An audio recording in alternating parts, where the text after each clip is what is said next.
White Sands, New Mexico, 23,000 years ago. The first thing you notice is how small they are. Just under 4 inches long, perfectly formed, pressed into a layer of ancient lakebed mud. Now turns to silt, dust, silence. And yet the shape remains: heel, ball, toes. A barefoot child walking across what was once the edge of a wetland. Then another set, slightly larger, maybe an older sibling. Then mammoth tracks.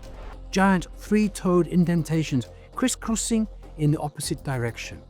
And underneath it all, time. The sediment says the last glacial maximum between 21,000 and 23,000 years ago.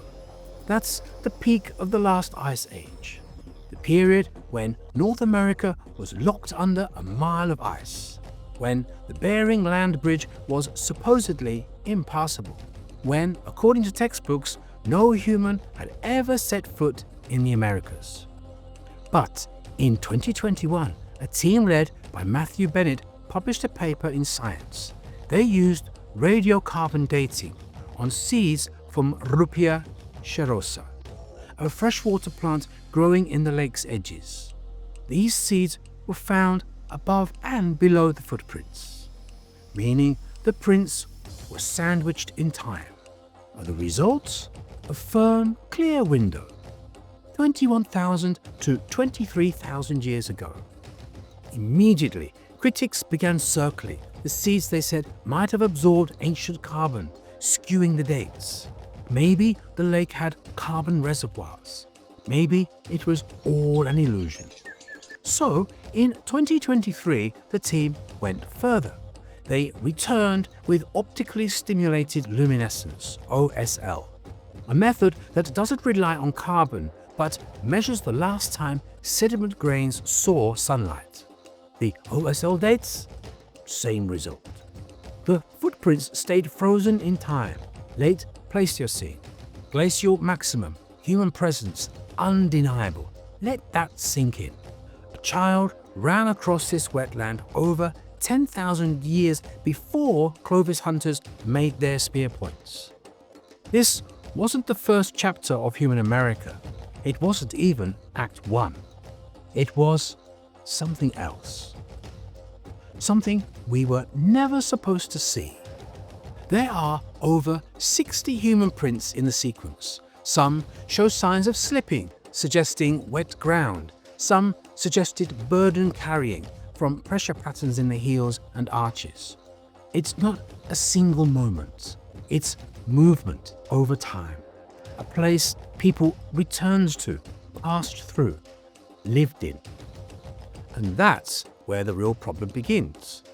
Because if people were already living in southern North America during the Ice Age, it doesn't just push back the date, it burns down the entire model. There's no way they crossed through the ice-free corridor because it didn't exist yet. The glaciers were at full stretch and the coastal routes still buried under ice and water, which means they must have been here long before. Before the corridor opened, before the ice began to melt, before the textbooks had even started the story.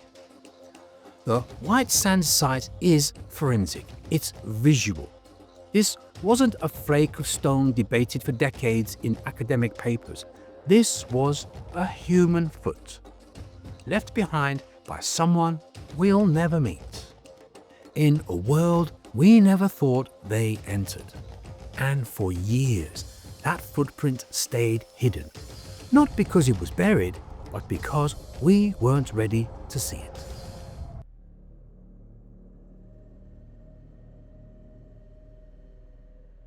For over half a century, the consensus went like this. During the last ice age, sea levels dropped. A land bridge formed between Siberia and Alaska, what we now call Beringia. Then, around 13,000 years ago, the massive North American ice sheets, the Laurentide to the east, the Cordilleran to the west, finally began to melt. The melt opened a narrow channel through central Canada. That was the ice-free corridor, and through that gap we were told the first humans poured southward, chasing mammoths, carrying spears, spreading out across the continent in waves. From Alaska to Montana, then Colorado, then New Mexico, then down into South America. Within a few hundred years, they reached the tip of Chile. They were called the Clovis people, after their signature fluted spearheads first found near Clovis, New Mexico, in the 1930s. Sleek, symmetrical, deadly, they became the hallmark of an entire people and the anchor point for American prehistory. It was elegant, simple, clean. The Clovis first model explained everything. Tools matched across regions, bones of extinct megafauna had embedded spear points, radiocarbon dates clustered neatly around 13,000 years ago. And most importantly, it was all connected. One migration, one technology, one people. Textbooks printed it as fact. Museums taught it. The land bridge corridor became dogma. Everything was right, till it wasn't anymore. By the 1990s, contradiction started piling up. Sites like Meadowcroft Rock Shelter in Pennsylvania and Cactus Hill in Virginia returned dates thousands of years earlier than Clovis. Monte Verde in southern Chile, which we'll cover next, produced a cultural layer at 14,500 years ago. That's a full millennium before Clovis even appears, in the middle of South America. Then came the corridor problem itself. A 2016 paper in Nature using lake sediment DNA and paleo-environmental reconstructions showed that while the corridor may have physically existed, it wasn't biologically viable until well after 12,600 years ago. Translation? Even if you could walk through it, there's no way you could survive the trip. No animals to hunt, no plants to eat. It was a barren wasteland of melting ice. The corridor wasn't a passage, it was a trap. So, if people were already in Chile, if they were already in New Mexico, that's probably not where they came from. This left archaeologists with a chilling realization. The Clovis first model wasn't wrong because it was bad science. It was wrong because it was based on the wrong evidence. For decades, we built our understanding of first Americans around preserved stone tools, because these are what survive, and the best preserved sites were in the arid West, where erosion and sediment layers are gentle. But tools decay, habitats flood, and whole coastlines where early humans likely clustered are now underwater. A 2022 review in Nature, Ecology and Evolution warned bluntly, preservation bias and geographic gaps make it almost impossible to rule out earlier waves of human occupation. In other words, we've been writing a story using only the surviving punctuation marks, and we missed the entire sentence. So why did the corridor model hold for so long? Partly because it was a good fit for the known data. Partly because it aligned with Cold War era ideas of single migration waves and linear development. But mostly because it told a simple story for which all evidence was a perfect fit. The reality, as always, is far messier. The Clovis culture, probably not the first Americans, just the first Americans to leave durable souvenirs. The corridor, likely irrelevant, and the whole idea of a singular peopling event, dead. What we're left with now is a much older, much murkier truth. And one of the first cracks in that old narrative came from a swamp in southern Chile.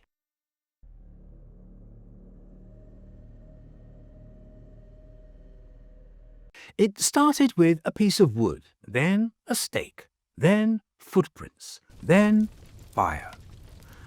By the time the excavation at Verde was done, the list of finds read like the inventory of a lost world. Hearths, charred animal bones, bundled medicinal plants, preserved chunks of chewed seaweed, a child's footprint in ancient clay, and, most shocking of all, rope. Twisted, knotted, left behind. A piece of fiber technology far older than it should be.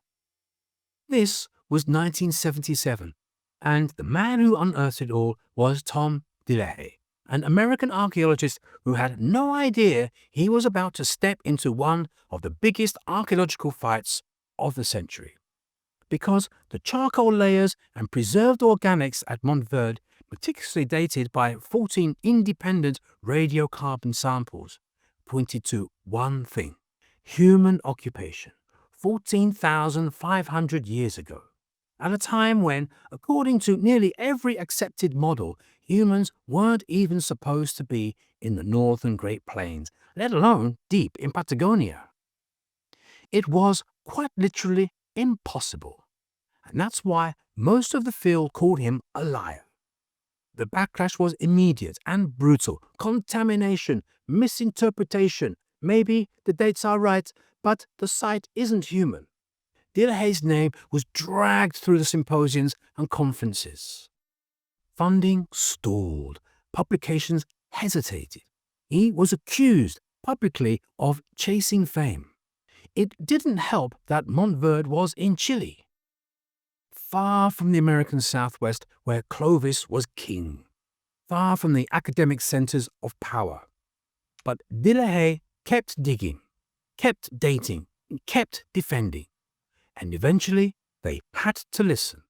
In 1997, the American Association for the Advancement of Science sent a team of 14 top archaeologists to the site, Clovis first defenders among them.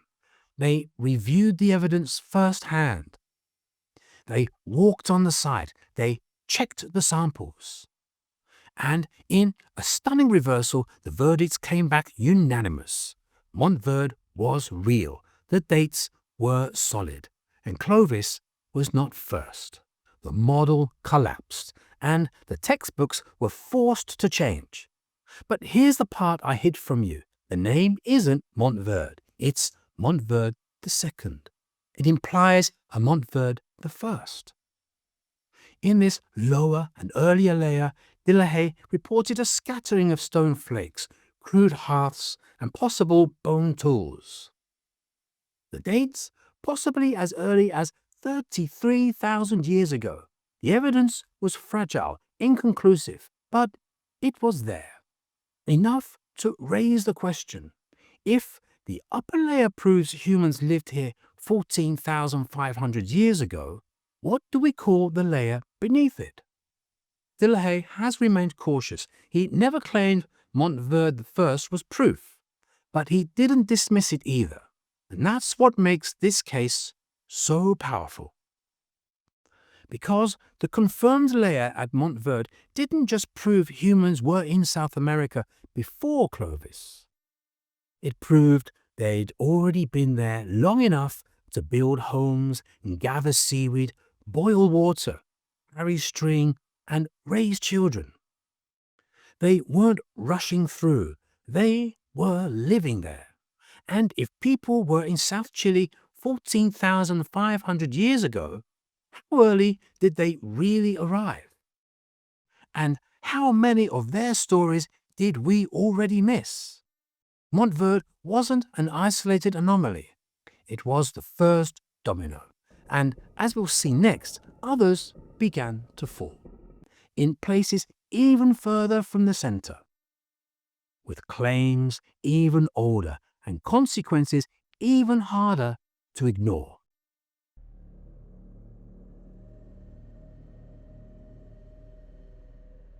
In the blistering sun of northeastern Brazil, a rock shelter leans out over the Serra de Capivara. Its walls are painted.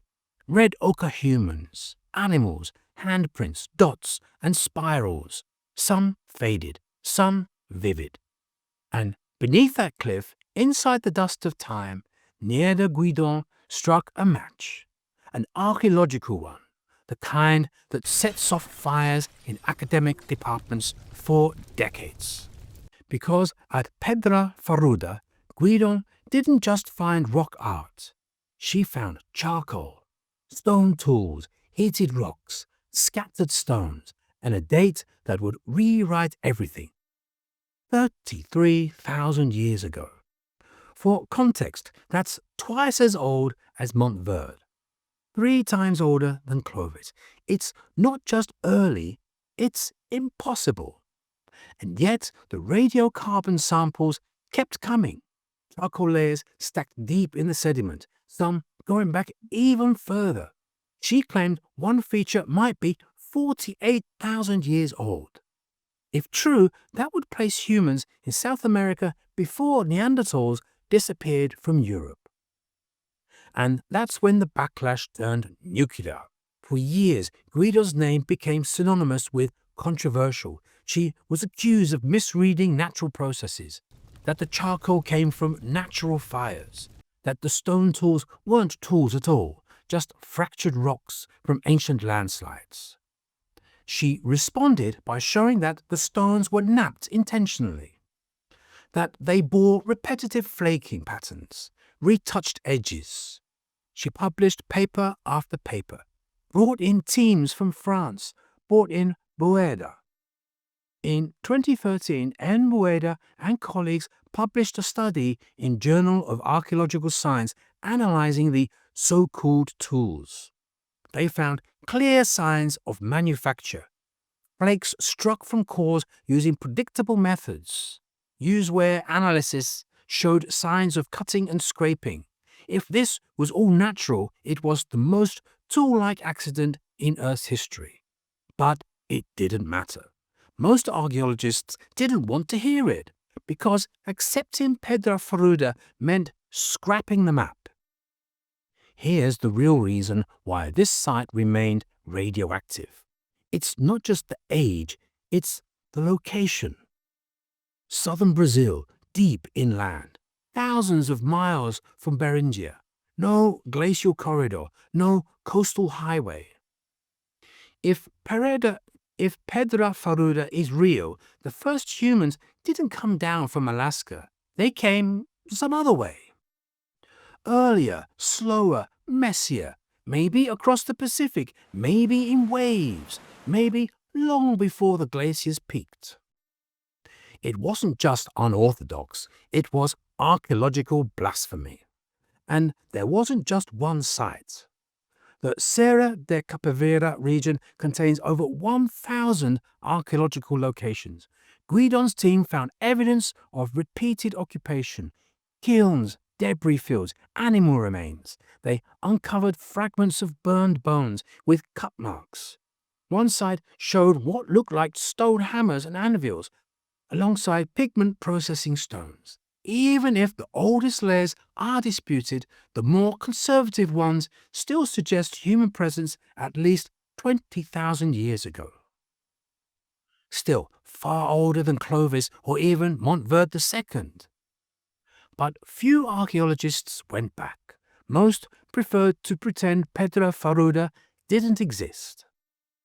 Because it doesn't just ask for revision, it asks for surrender. Guidon is now in her 90s. She still visits the site. She defends her data. She once said the opposition isn't scientific, it's political. They refuse to accept that the story may have begun here. And maybe she's wrong. Maybe those flakes were broken by falling rock. Maybe the charcoal drifted in from ancient bushfires. Maybe the oldest dates don't prove human activity. But even if some of Pedra Furada is natural, not all of it is. And if even only one element is legitimate, then humans were in Brazil tens of thousands of years before we ever dared admit it. And we've spent decades looking in the wrong direction.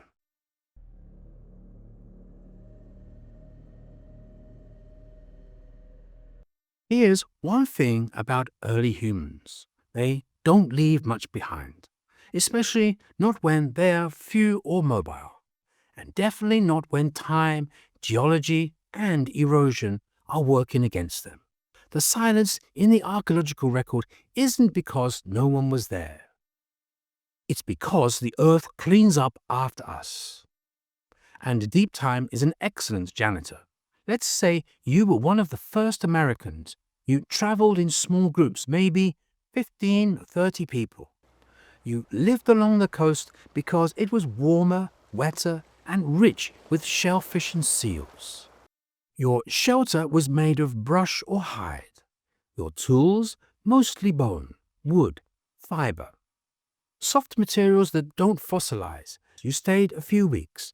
You moved on. And then the Ice Age ended. The glaciers melted.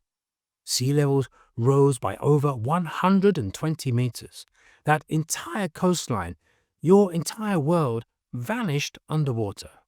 Today, it sits beneath the Gulf of Mexico, under the waves of the Pacific Northwest, buried beneath layers of sediment along the flooded Atlantic shelf. All these ancient campsites, tools, middens, and hearths, everything gone. Modern archaeology has barely scratched the surface of these submerged landscapes.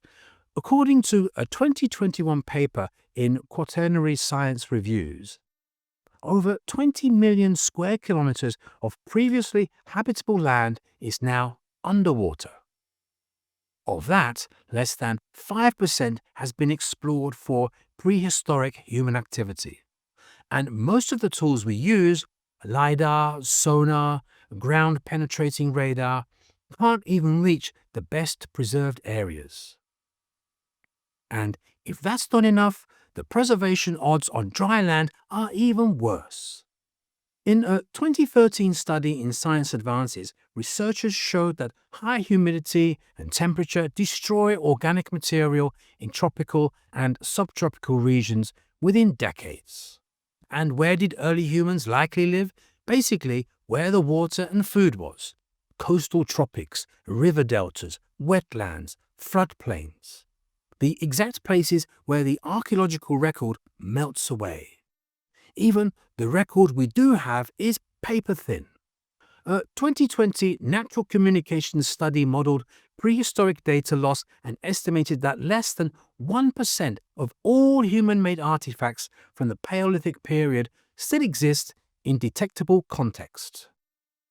When thinking about it, it's already impressive that artifacts made so long ago and with so little technology persisted through time, all the way to us. I have no clue of what I could do to show my presence 5,000 years from now, even deliberately. So think about what that means. Every cave art, buried fire, or stone tool we found, it's the 1 in 100 that survived. The rest is lost to time, rot, and rising tides. So maybe the real question isn't, why haven't we found more? Maybe it's, how did anything at all survive? Because in the vast silence of prehistory, the stories that make it through are accidents. The white sands footprints were preserved in gypsum-rich mud, an environment that rarely forms. Monte Verde was locked in a bog, an anaerobic swamp that prevented decay. Pedra Furada's sediment happened to trap charcoal in just the right way.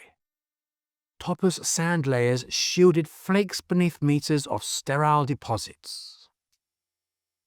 These environments aren't exceptions. We're just lucky it got to us.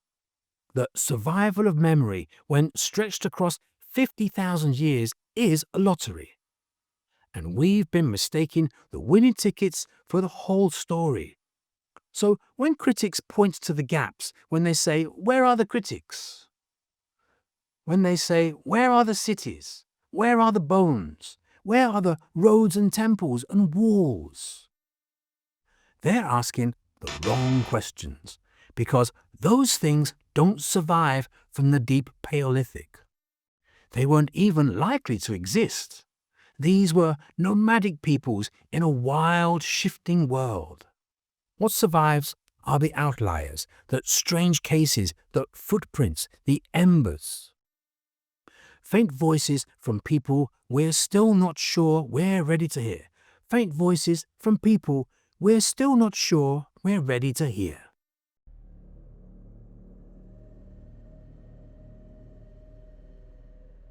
We think in revolutions, the agricultural revolution, the industrial revolution, the cognitive revolution. But history doesn't move in revolutions. It moves in whispers. And for tens of thousands of years, early human life in the Americas may have existed that way. Quiet, sparse, easily erased. Which leads to the biggest misunderstanding of all. We assume that if humans were here, we'd know. But what if they were?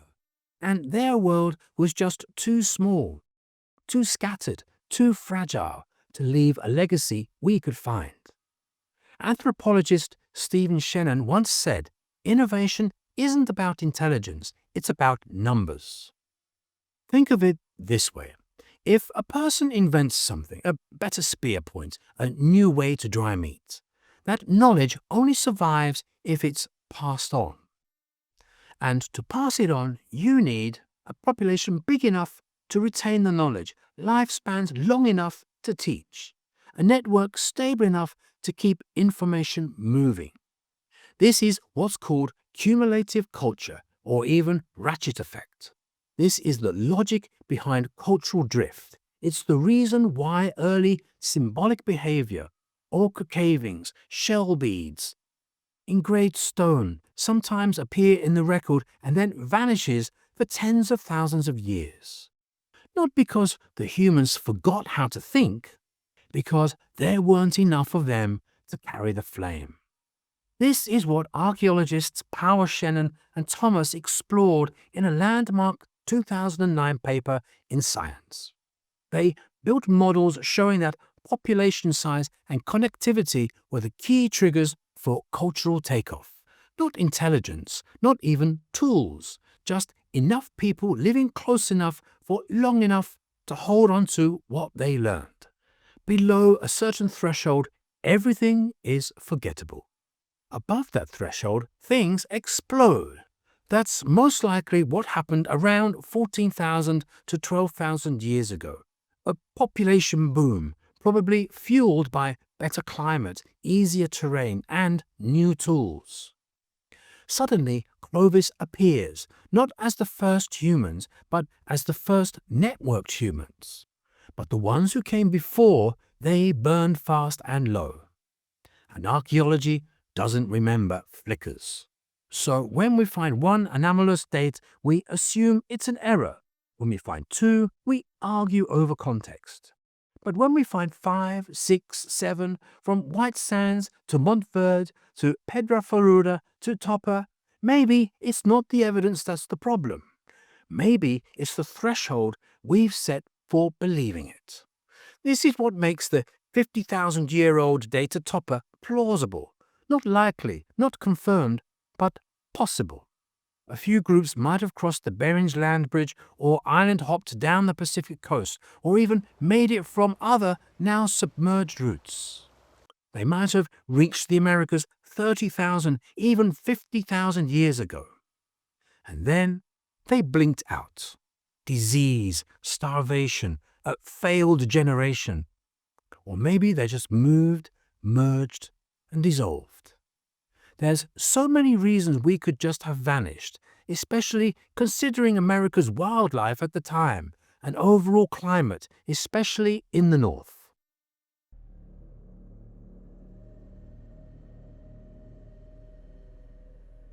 There's a child's footprint pressed into mud that became stone. A half buried beneath 50,000 years of sand. A camp in a Chilean bog with chewed seaweed and twisted rope, a burned patch of earth beneath a painted cliff in Brazil. None of these things should exist, and yet they do. And for decades, we dismissed them because they didn't fit, because they suggested something we weren't ready to hear, that the first Americans weren't well-equipped warriors. The white sands, Monte Verde, Pedra, Furada, and topo sites are forcing the narrative to change. They raise the possibility that our beginning was a slow accumulation of forgotten lives. So maybe the real question isn't, when did we get here? Maybe it's, how many stories did we erase before we started paying attention? If this story made the past feel a little closer, a little messier, a little more human, don't let it end here. Like the video if it helped you rethink the map. Subscribe if you want more stories from the edge of what we thought we knew. And drop a comment. Which dates are you believing in? Which dates are you believing in? 50,000? 33,000? Because the echoes are still out there, and they're getting even louder. Thanks for listening. Till next time, keep digging and keep listening to the echo.